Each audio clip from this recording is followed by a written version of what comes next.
So what'd you guys build today? What we have right here is an awesome budget gaming PC for PCBros.tech. It features some really good components. We got the RX 6600, which is our favorite mid-range GPU right now for 1080p gaming, and also the Ryzen 5 5600X, which pairs very well with that 6600.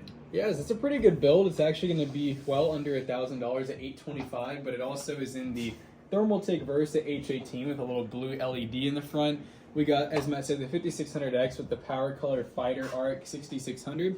We have a B550M HDV, a Mushkin Gen 4 1TB SSD. We have 16 gigs of silicon power, 3200 megahertz RAM in dual channel, a 500 watt 80 plus bronze power supply, and then we loaded it with these 140 mil RGB fans that do come with a remote to change them. But yeah, it's a pretty sweet build for esports titles, AAA titles. You can even do some entry level streaming with this build, no problem. So definitely check it out at PC Bros. And if you have a bigger budget to spend, head over to PCBros.tech. We have super high-end gaming PCs and even cheaper gaming PCs if you're wanting to get into gaming on a budget.